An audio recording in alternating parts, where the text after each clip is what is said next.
हुकूमत और PTI में रब्ता। PTI रहनुमा असद कैसर और स्पीकर कौमी असम्बली अयाज सादिक में गुफ्तगू ज़राए के मुताबिक सियासी सूरत हाल पर तबादला ख्याल, मुज़ाकरात को बाज़ाब्ता तौर पर आगाज़ करने के हवाले से बातचीत। असद कैसर ने हुकूमत की मुज़ाकराती कमेटी के हवाले से तफसीलात बारे पूछा। मुज़ाकरात के लिए मुलाकात के हवाले से ताहाल किसी वक्त का तयन नहीं हो सका। PTI की जानिब से हुकूमत की मुज़ाकराती कमेटी के सामने चंद बड़े मुतालिबात रखे जाने का इम्कान। साहबजादा हामिद रजा का कहना है कि हुकूमत पहले भी कोई काबिल अमल चीज़ लेकर आती तो बात करने को तैयार थे, अब भी बात करने को तैयार हैं। शिबली फराज ने कहा, हमारी कमेटी हर एक से मुज़ाकरात के लिए तैयार है। हमने संजीदा और सीनियर लोगों पर मुश्तमिल मुज़ाकराती कमेटी तश्कील दी है। 24 नवंबर को हमारे लोग पर बेदर्दी से गोलियां चलाई गईं। हमारा एक और जख्मी कारकुन दम तोड़ गया।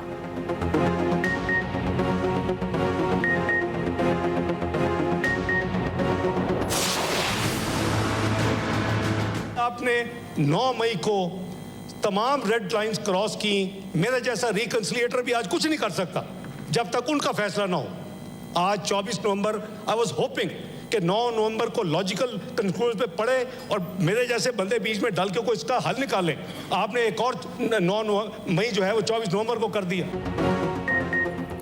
9 मई के वाक़यात पर मेरे जैसा बंदा भी मफाहमत कराना चाहे तो अब वो नहीं मानते। PTI हमें 2018 के मैंडेट पर हुकूमत करने दे, फिर वो 2024 का मैंडेट वापस ले ले। नायब वज़ीर आज़म इसहाक डार का सेनेट में इज़हार ख्याल।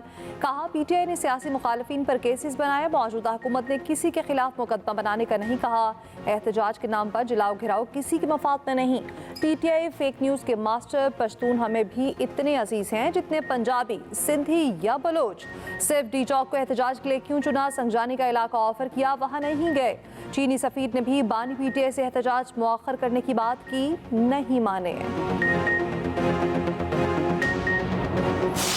बहुत हो गया। अब 9 मई की जो दूल है वो बैठनी चाहिए कि अगर डायलॉग के लिए कमेटी बने तो ये समझते हैं ये उसकी कमजोरी है, हमारी कमजोरी नहीं। हम समझते हैं इस ईमान पे, इस जमहूरियत पे और इसके सिस्टम पे कोई थर्ड फोर्स काबिज ना हो। हम पख्तूनों का कार्ड नहीं खेलते, लेकिन हर पख्तून बाप ने अपने बेटे का जनाजा उठाया है। अगर फायरिंग हुई है, गोली चली है, तो रिस्पॉन्सिबिलिटी तो होनी चाहिए। आपने भुट्टो का देखा, 45 साल बाद सुप्रीम कोर्ट कह रही है कि इसको इंसाफ नहीं मिला था। अब वक्त है जनाब स्पीकर, हम भी मुतालबा करते हैं कि हमारे लोगों को इंसाफ मिलना चाहिए। ये इंसाफ हम इस ईवान के थ्रू लेना चाहते हैं। हमें मजबूर न करें कि हम दोबारा सड़कों पे आएँ। ये ईवान हमें वो इंसाफ दे दे। 9 मई की धूल बैठनी चाहिए। पार्लियामेंट हमें मुज़ाकरात के जरिए रास्ता फराहम करें। आए पार्लिमानी कमेटी का इजलास बुलाएं, आगे बढ़ें। दोबारा सड़कों पर आने पर मजबूर न करें। चेयरमैन PTI बैरिस्टर गौहर का कौमी असम्बली में इंसाफ की फराहमी का मुतालबा। वज़ीर दिफा को मुखातिब करते हुए कहा, ख्वाजा आसिफ इतने सीनियर हैं, क्या इन्हें ये कहना ज़ेब देता है कि गोली नहीं चली? उनकी अजीब मंतक थी कि गोली गंडापुर के गार्ड ने चलाई। एक्सप्रेस न्यूज़ से गुफ्तगू में बैरिस्टर गौहर ने कहा, फैज़ हमीद का कोर्ट मार्शल फौज का अंदरूनी मामला, उसे सियासी ना बनाया जाए। PTI का उससे कोई ताल्लुक नहीं।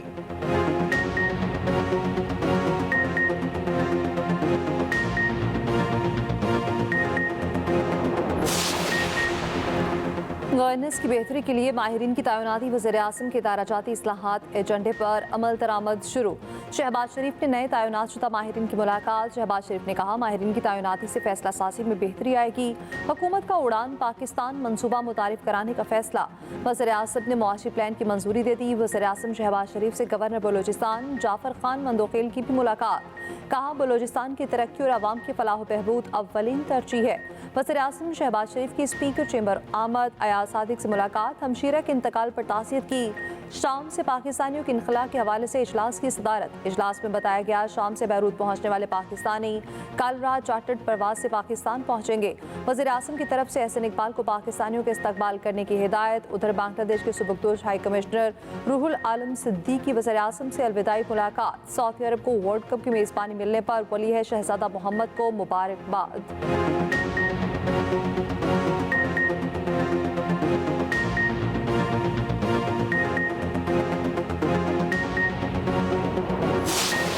शिमाली वज़ीरिस्तान में 2 कार्रवाइयों के दौरान 7 खवारिज हलाक। आगे SPR के मुताबिक शदीद फायरिंग के तबादले में पाक फौज का लांस नाइक शहीद लांस नाइक मोहम्मद अमीन की उम्र 34 बरस और फैसलाबाद का रिहायशी था।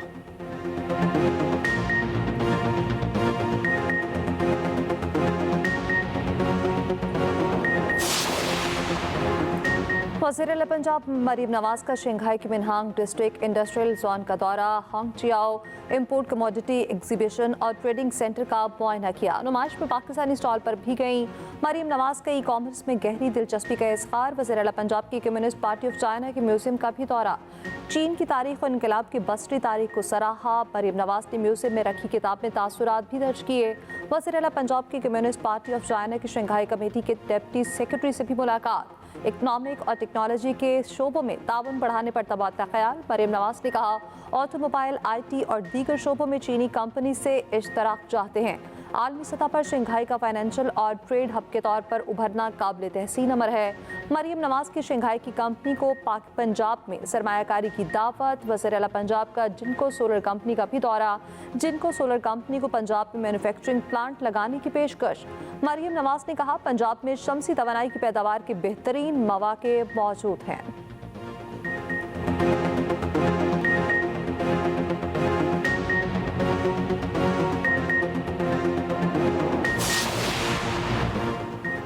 चैंपियंस ट्रॉफी के शेड्यूल का इंतजार लंबा हो गया। चंद दिनों में ऐलान मुतवक्के। मामले के हतमी हल के लिए मुज़ाकरात ताहाल जारी।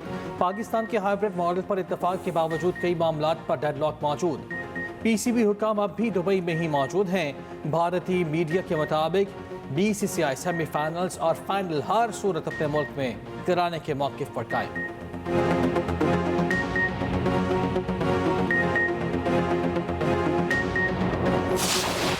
हारिस रऊफ ने बुमराह को पीछे छोड़ दिया। ICC player of the month का अवार्ड ले उड़े। हारिस रऊफ ने नवंबर में 18 खिलाड़ियों को आउट किया। अवार्ड के लिए जसप्रीत बुमराह, मार्को जेनसन नामजद हुए।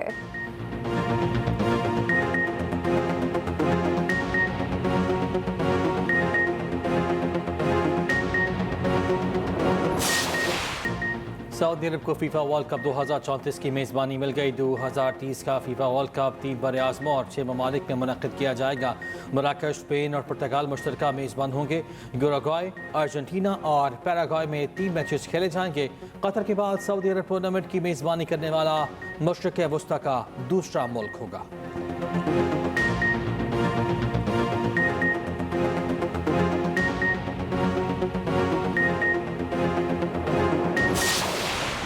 मेरे भाई को मुश्किल लाना लग रही, अच्छा इंसान है सर। मेरे भाई को मुश्किल लाना लग रही, अच्छा इंसान है।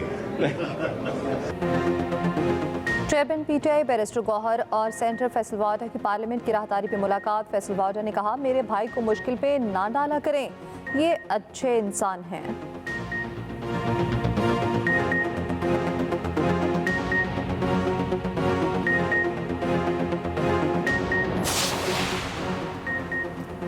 PTI एहतजाज से मुताल्लिक तौहीन अदालत का केस हुकूमत ने इस्लामाबाद हाई कोर्ट में जवाब जमा करा दिया। सेक्रेटरी दाखिला ने बताया, अदालती हिदायत के मुताबिक कमेटी तश्कील दी गई थी। चेयरमैन PTI को बताया गया, एहतजाज के लिए नए कानून के तहत दरख्वास्त दें। PTI की जानिब से कोई दरख्वास्त नहीं दी गई। PTI को मखसूस जगह से मुताल्लिक कहा गया, फिर भी डी चौक पर एहतजाज जारी रखा। PTI मुजाहिरीन सूबाई हुकूमत की सपोर्ट से रुकावटें हटाकर इस्लामाबाद में ज़बरदस्ती दाखिल हुए। बतौर सिविल सर्वेंट अदालत की तौहीन का सोच भी नहीं सकता। चीफ जस्टिस आमिर फारूक ने रिमार्क्स दिए, रिपोर्ट फाइल करें, पता तो चले हुआ क्या है। अदालत ने ऑर्डर किया था कि शहरियों के हुकूक का ख्याल रखना है, आपने मामले को इतना पेचीदा बना दिया। समाअत आइंदा हफ्ते तक मुलतवी।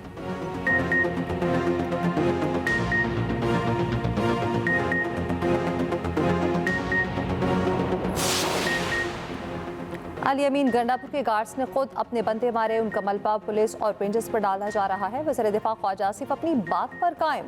पार्लियामेंट हाउस के बाहर मीडिया से गुफ्तगू करते हुए कहा, बानी के मिलिट्री ट्रायल से मुतालिक फैसला कानून करेगा। ट्वीट में लिखा, मुज़ाकरात अच्छी बात, बानी पीटे की गारंटी कौन देगा? वो तो दिन में कई रंग बदलता है। चंद दिन पहले तक मुज़ाकरात एस्टेब्लिशमेंट से हलाल, हुकूमत से हराम थे। इनकलाबात हैं ज़माने के।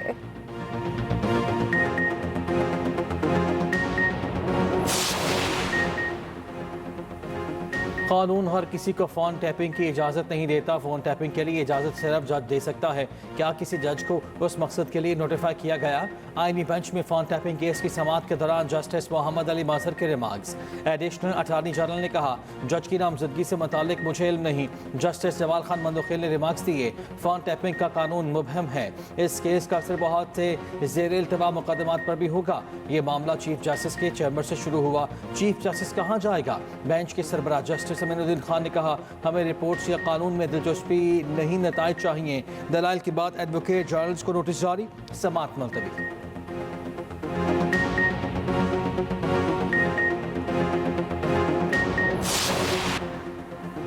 इंटरनेट पर साल 2024 में पाकिस्तानी क्या क्या ढूंढते रहे, गूगल ने सारा कच्चा चट्टा खोल दिया।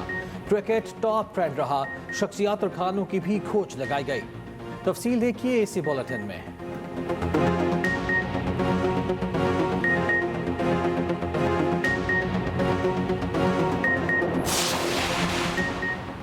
बांग्लादेश ने भारत के साथ बैंडविड्थ माहिदा मंसूख कर दिया। भारत के इलाकाई इंटरनेट हब बनने के मंसूबे को बड़ा धचका।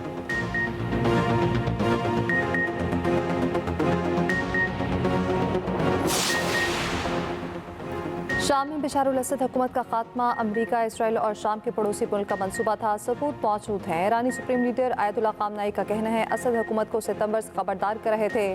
शामी हुकूमत ने दुश्मन को नजरअंदाज किया। उधर इसराइल के शाम पर 48 घंटों के दौरान 500 हमले।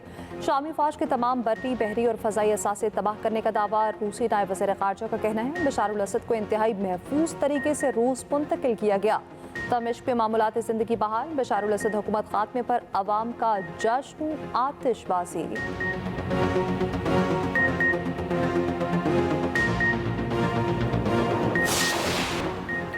बहरिया टाउन चैंपियंस T20 कप का मेला। 5वें रोज लायंस ने पैंथर्स को शिकस्त दे दी। मैच 8 विकेटों से जीत लिया।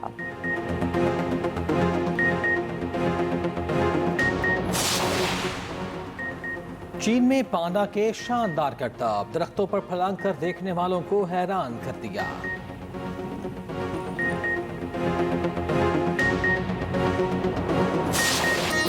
और खतरनाक कैदी की हवाई जहाज के जरिए मुंतकली पर बनी थ्रिल से भरपूर फिल्म फ्लाइट रिस्क 25 जनवरी को रिलीज होगी।